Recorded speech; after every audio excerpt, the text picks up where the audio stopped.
نو موږ هغه ټولو ته دا درخواست کوو څوک چې ما د خبرې اورې که هغه موږ د صلیخواني دي که د کوټلی کلا دي که د کوټلی خور دي که یې بختې دي که یې شکوټ دي که نورې خټکنومي دي. ہم الحمدللہ سارا یہ کام اللہ تعالیٰ کی رضا کے لیے کرتے ہیں، لیکن تھوڑا سا لالچ ضرور ہے کہ اللہ تعالیٰ سے جنت الفردوس چاہیے سب کو. دی دی پی نظر میں کار نه کوي، زه چینچي چلوم او نظر میں بیخي هر سره ته خړ خړ ښکاري. څومره وخت شو؟ بیسیکلی سفید موتیا ایک قدرتی آپ کا شیشہ ہوتا ہے جو قدرت نے آپ کی آنکھوں میں رکھا ہوتا ہے، وہ وقت کے ساتھ نہ دھندلا ہو جاتا ہے.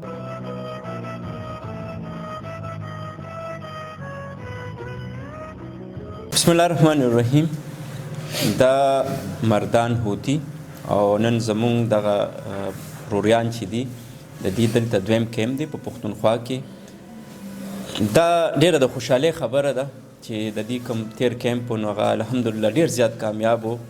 هغې کې په سوونو مریضانو فری چیک اپ وشو، بیا د هغې اپریشن وشوې. نن څه پلانینګ دی؟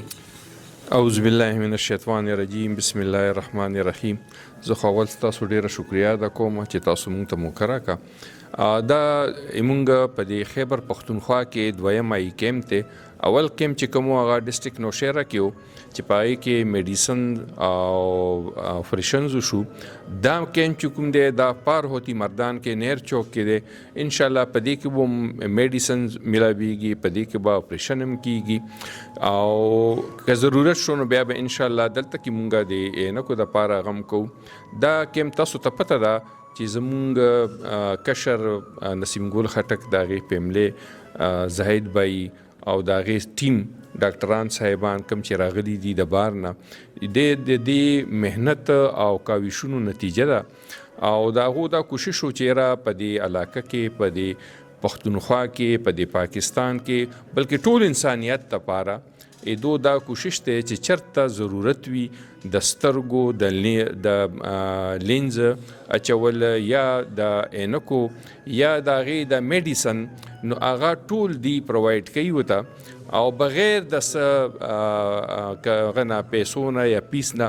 بغیر د څه قیمته، بغیر د څه لالچه، د الله د رضا دپاره لګیا دي. نو مونږ کوشش دی چې دا هر چا ته ورسي او زمونږ د دې آی کیمپ نه د دې مردان پاروتی خلک دا 2 ورځې پیدا والی. ډیره ډیره مهرباني، خوشحاله آباد. زاہد صاحب جو بڑے ہی دور سے آتے ہیں اور یہ ان کی محنت ہے، یہ ان کی محبت ہے کہ یہ انسانیت کے لیے اتنا بڑا سٹیپ اٹھا رہے ہیں، ورنہ کہاں پہ یو کے اور کہاں پہ پاکستان، پھر مردان یا پشاور یا چرسدہ. زاہد صاحب پہلے تو ہم آپ کو خوش آمدید کہتے ہیں. آپ پٹھانوں کی سرزمین پہ ہے اور یہ آپ کا اپنا گھر ہے انشاءاللہ. کیسا آپ کا پچھلا ایکسپیرینس رہا اور ابھی جو یہاں پہ 2 دن آپ کا کیمپ ہوگا اس کے لیے کیا پلاننگ ہے؟ جزاک اللہ خیر. الحمدللہ واقعہ ہی میں جو آپ کا کے پی کے ہے یہ مہمان نوازی میں سب سے آگے ہے. جیسا کہ آپ کو پتہ ہم پورے پاکستان میں جاتے ہیں، ہر طرح کے لوگوں سے ملتے ہیں، لیکن جو پیار اور محبت اور اپنائیت کا ہمیں احساس ہے کے پی کے میں ہوا وہ کہیں نہیں ہوا. تو سب کا بہت بہت شکریہ، جزاک اللہ خیر. جی بالکل، میں بڑی دور سے آتا ہوں اور جو میرے بھائی اس کیمپ کو اسپانسر کرتے ہیں نسیم گل خٹک خان بھائی، وہ بھی بڑی دور رہتے ہیں ناروے سے، اور ان کی فیملی یو کے سے، اور ہمارے بھائی یہاں پہ پاکستان میں جو سب اسپانسر کرتے ہیں. ہم الحمدللہ سارا یہ کام اللہ تعالیٰ کی رضا کے لیے کرتے ہیں، لیکن تھوڑا سا لالچ ضرور ہے کہ اللہ تعالیٰ سے جنت الفردوس چاہیے سب کو. انشاءاللہ وہ اللہ سب کو دے گا. تو یہ جو ہمارا کام ہے، اب پہلے جو 2 دن کا ہمارا کیمپ تھا الحمدللہ بہت اچھا کیمپ تھا. 400 کے قریب لوگ وہاں پہ آئے، لوگوں نے آ کے اپنا فری چیک اپ کروایا، میڈیکیشن حاصل کی. کافی بزرگوں کے وہاں پہ الحمدللہ آپریشن بھی ہوئے. یہاں پہ بھی الحمدللہ یہ جو آج مردان میں ہے یہ ہمارا 2 دن کا کیمپ ہے، آج کا بھی اور کل کا بھی. اور یہاں پہ بھی انشاءاللہ جتنے جو لوگ آئیں گے سب کے فری چیک اپ، میڈیکیشن، آپریشن ہوں گے. آپریشن کے بعد الحمدللہ ہم جو ہے وہ ان کو 2 مہینے کی دوائی بھی دیتے ہیں، ان کو گلاسز بھی پرووائڈ کرتے ہیں. اور اس کے بعد اب جیسے کہ ہمارا جو پچھلا کیمپ تھا ہمارا اپنا علاقہ جو کوٹلی سیل خانہ میں تھا، اب 2 ہفتے بعد انشاءاللہ ہم دوبارہ وہاں پہ واپس جائیں گے. جن کو وہاں پہ آپریٹ ہوئے ہیں ان کو دوبارہ چیک کریں گے. اگر کسی کو اینک کی ضرورت ہوئی تو وہ بھی بنا کے دیں گے. اور ویسے بھی وہاں پہ جو مدرسے ہیں جو ہمارے اصغر اقبال خٹک بھائی کے گاؤں میں ہے، نسیم بھائی کے گاؤں میں، ان کے گاؤں میں جا کے وہاں پہ مدرسوں میں بچوں کو بھی چیک کر کے اسٹیٹ آف دی آرٹ ٹیکنالوجی کے ساتھ، اور وہیں پہ انشاءاللہ ان کی پسند کی ان کو اینک بھی بنا کے دیں گے. تو یہ اس کے بعد کا جو ہے جو انشاءاللہ پروجیکٹ. کوئی ڈونرز آپ کو رابطہ کرنا چاہے اور وہ کہے کہ ہم اپنا حصہ اس کام میں ڈالنا چاہتے ہیں، کیونکہ انسان کے لیے سب سے ضروری صحت ہے، اور پھر آنکھیں ایسے ہے کہ آپ کی آنکھیں ہوگی تو آپ دنیا دیکھ سکیں گے. تو بہت ہی نیکی کا کام ہے. تو کوئی ڈونر آپ کو رابطہ کرنا چاہے کس طرح کریں گے؟ جی بے شک. دیکھیں یہ میں پہلے تو یہ میں آپ کی بات سے بالکل متفق ہوں. یہ واقعی ہی بہت امپورٹنٹ کام ہے. جو میرے بہن بھائی مجھے یورپ سے دیکھ رہے ہیں نہ یا ہمیں جانتے ہیں، نسیم گل خٹک خان بھائی کو یا مجھے جانتے ہیں، یہاں پہ پاکستان میں کیٹر کی وجہ سے جو پسماندہ علاقے ہیں، ایسے ہمارے بزرگ ہوتے ہیں وہ سالوں تک جو ہیں وہ سفر کرتے ہیں، وہ افورڈ نہیں کر سکتے اتنا مہنگا آپریشن، تو وہ انتظار میں ہوتے ہیں کہ کوئی اس طرح کا کیمپ لگے اور وہ دوبارہ دیکھ سکے. تو ایک بزرگ یا کوئی بچہ جو ہے وہ دوبارہ دیکھ سکتا ہے، اس کا اجر صرف اللہ تعالیٰ کی ذات ہی دے سکتی ہے، ہم نہیں دے سکتے. لیکن جو بھی بہن بھائی، میں آپ سب سے گزارش بھی کرتا ہوں کہ آپ ہمارے ساتھ جڑیں اس نیک کام میں، تاکہ ہم اس کو اس سے زیادہ جو ہے وہ آگے لے کر چلیں. جو بھی اپنی ڈونیشن دینا چاہتا ہے وہ نسیم گل خٹک خان بھائی سے کانٹیکٹ کر سکتے ہیں ناروے میں، یا ان کے جو انگلینڈ میں بھی. میں اور نسیم بھائی آپ کو انشاءاللہ ڈائریکٹ ہمارے جو چیف آف سرجن ہیں ڈاکٹر سید زہیب الحسن صاحب کا اکاؤنٹ نمبر دیں گے. تو ہم جو ڈونیشن لیتے ہیں ہم اپنے پاس نہیں رکھتے، یہ ڈائریکٹ ڈاکٹر صاحب کے اکاؤنٹ میں جاتی ہے. جب ہی ہمارا ایک کیمپ کے لیے پیسے پورے ہو جاتے ہیں تو ہم ایک کیمپ جو اس کا بندوبست کر کے تو وہاں پہ چلے جاتے ہیں. تو بڑھ چڑھ کر اپنا حصہ ڈالیں اور اجر اللہ تعالیٰ سے حاصل کریں انشاءاللہ. خلقو د پاره بیخي دا هرڅ دا فری دی مفتی. تاسو تیر کیمپ شو، تاسو پکې خدمت وکړو، نو نن دې کیمپ ته بیا په کومې جذبې راغلی؟ بس څنګه مو چې پهله جذبه وه هغسې مو بیا ده، او الله تعالی دې همت راکوي چې مونږ منډې تړلې وویو دغسې د خلکو خدمت کې. او مونږ نسیم روډ چې کم په ناروے کې پاتې کېږي دا د هغې بدولت مونږ ته ډېر هغه ده، او کوشش دا کوو چې لګیو دې نه مخکې مو دا کیمپونه چلیږي، بیا به انشاءاللہ چلیږي.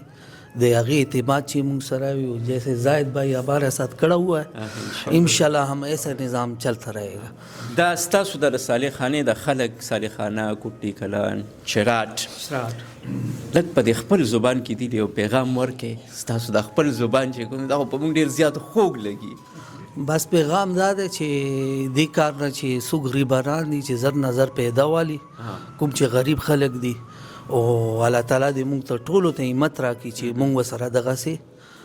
خپل لاس خپې وایو. چې موږ د علاقې چې کوم خلک دي، کوم چې خلکو ته پیسې راستوي په دې حوالې سره چې چاته د اپریشنو ضرورت وي، چا کورونه نه وي، چا نورې مسلې وي، نو په دې اکله باندې موږ د علاقې خلک چې کوم دي الله تعالی ورته ډېر لوی زړه ورکړی دی، او ډېر شتمن هغه یې ورته سوچ یې ورته ویر کړی دی. نو موږ هغه ټولو ته دا درخواست کوو، څوک چې ما د خبرې اورې که هغه موږ د صالحخانې دي، که د کوټلي کلا دي، که د کوټلي خور دي، که یې بختې دي، که یې شکوټ دي، که نورې خټکنومي دي، یا څوک داسې ډونر چې هغې ډونیشن ورکول غواړي، نو هغې د موږ د آیبین نمبر دی په دې هوپ کومه چې د اداره ده په هغې باندې آیبین نمبر لیکل شوی دی، او تاسې دا وینئ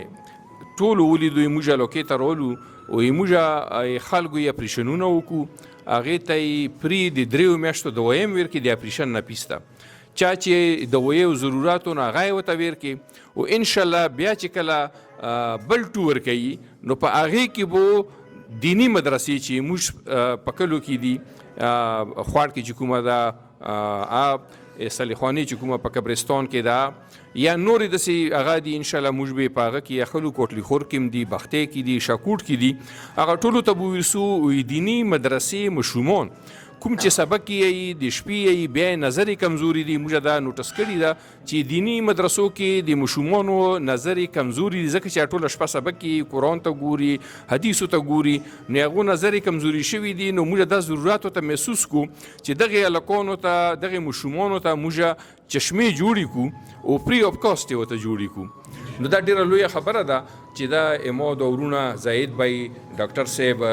او نسیم ګل صاحب کوم چې فاینانشل سپورټ ورکوي او نور چې مو سره ملګري ګرځي که هغه د پریس والا دي که نور هغه د ریاست دی نو هغه ټول او ایدو بم انشاءالله کاری خیر کې خپله براخه خپله حصه الله تعالی ورته اچوي نو تاسې ته درخواست کوم چې تاسې ډونیشن کوئ نو دې هغه ته وکړئ چې د کاری خیر چې کوم دی دا مخکې لوړ شي او ډېرو خلکو ته موږ د وجود نه د موږ جیبونو فاینانس نه موږ د هغه نه فایده ورسي نو دې دنیا دپاره به هم پیدا ده او هغې دنیا دپاره هم ده او زه په دې څو ټکو باندې تاسې نه اجازات اخلم ډېره مهرباني خوشحاله آباد اوسئ چې چېرته یې الله مو خوشحاله آباد ساته مننه دا د دې د ټولې خبرې او نسیم ګل خټک صاحب تاسو ډېر ستر کار کوئ تاسو ډېر د نیکۍ کار کوئ دا ګوره زمونږ دا رقمه غریبانان تاسو کښېنئ دا تاسو ګورئ بابا څنګه چل دی بس سمتل دا سترګې څنګه د سترګې په دې نظر نه لګي دا څومره وخت شو دا تقریبا چې کال خوښ شو څومره کال به کېږي یو کال شو ها نو ته دې نه مخکې ډاکټر له تلې تللی به خو هغه وایي دا غلط شوی دی دې له د اپریشن کړو کوم ځای کې دا شیرپو کې دا او شیرپو دا خو سرکاري اسپتال دی د انشاءالله تعالی الله دې وکړي چې د بابا نن دلته دغه چیک اپ وشي او د دې دغه اپریشن وشي او د په سترګو یو ځل بیا رڼا شي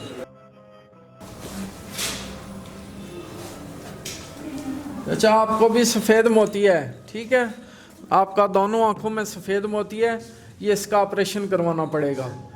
آج ہی آپریشن ادھر کریں گے فری آپریشن ہے آپ کا ٹھیک ہے کوئی آپ سے پیسہ وغیرہ کچھ بھی نہیں لیں گے دونوں آنکھوں میں لیکن ادھر ایک آنکھ کا کریں گے پھر انشاءاللہ اگلی دفعہ جب آئیں گے آپ کی دوسری آنکھ کا بھی کر دیں گے ٹھیک ہو گیا کاغا پوښوي نه کنده څه ویل دی وی ستا په دې سترګه باندې پرده ده نو وی دا په دوانو باندې دي خو نن به تاسو له د یو سترګې اپریشن کوي نو انشاءالله تعالی هغې سره چې دا یو ښه شي نو بیا به بل ځله بیا د دې بلې سترګې کوو تا ځان سره څوک روستی دي نه کنه کورم چېرته دی کورم دلته دی شاړن وای نه خو ها نو بس دوی به تاسو ته وخت وښیي ځان سره به څوک راولئ نو انشاءالله تعالی ستاسو به نن وشي ښه او دوی به درنه پیسې نه اخلي ښه دا به درله مفت کوي ښه ښه سترګو دې څه مسله ده پردی دی پی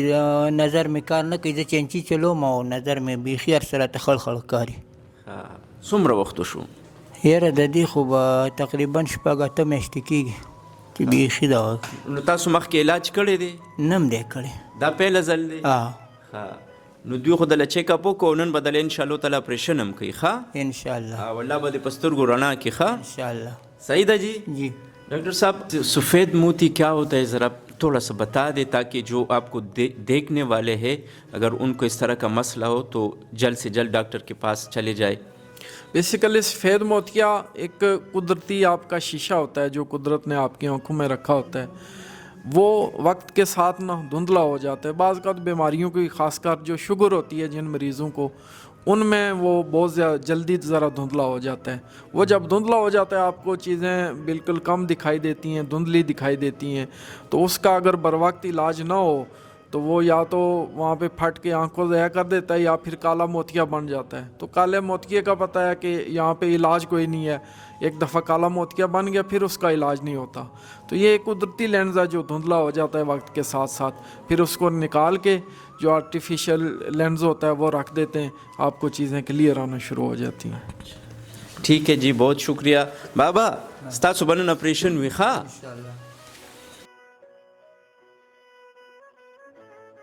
معیارونه راغلی وو جی معیارونه ها جی څوک هم روستی دی مور مې راوستله جی نو سی ووې ورته نو بس اپریشن ته ډیو ده ښه او ټیسټونه میسټونه وشو الله دې وکړي چې بس خدای پاک د هغې نظر او دا پرده مرده برابر کړي او زاهد صاحب دي ته دي ټولو ته به دعاګانې کوو او داسې نسیم ګل خټک صاحب د په ناروې کې دا د دې مشر د ټول ارڅ چې کوم دي د هغې د طرفه د هغې ته هم دعاګانې کوئ انشاءالله د دې کار خیر چې څومره ملګري دي هغه که زه یم که بل دی ټولو ته دعاګانې به کوو انشاءالله او کوشش به کوو چې موږ دې کې خپل حصه واچو ډېره مننه جي نسیم ګل خټک صاحب ستاسو ته ستاسو ټول ټیم ته دلته چې کوم روریان منډې تړلې وي او هغه خلک کم چې تاسو سره په ناروې کې تعاون کوي ستاسو په خولې باندې د دغې نیک کار په لاره روان دي نو الله دې ستاسو محافظه شي الله دې تاسو له وسو توفیق درکړي او انشاءالله تعالی دلته چې نن دا څومره مریضان راځي دا ټول مستحقه خلک دي دا به تاسو ته دعاګانې کوي او ستاسو چې کوم دا کار دی دا به انشاءالله تعالی روان دي ځي الله پاک دې ستاسو په کار کې برکت واچوي زه به یو ځل دغه بیا په تاسو ټولو باندې غږ کوم چې د دې په دغه کار کې خپل حصه واچوئ او دې سره ودرېږئ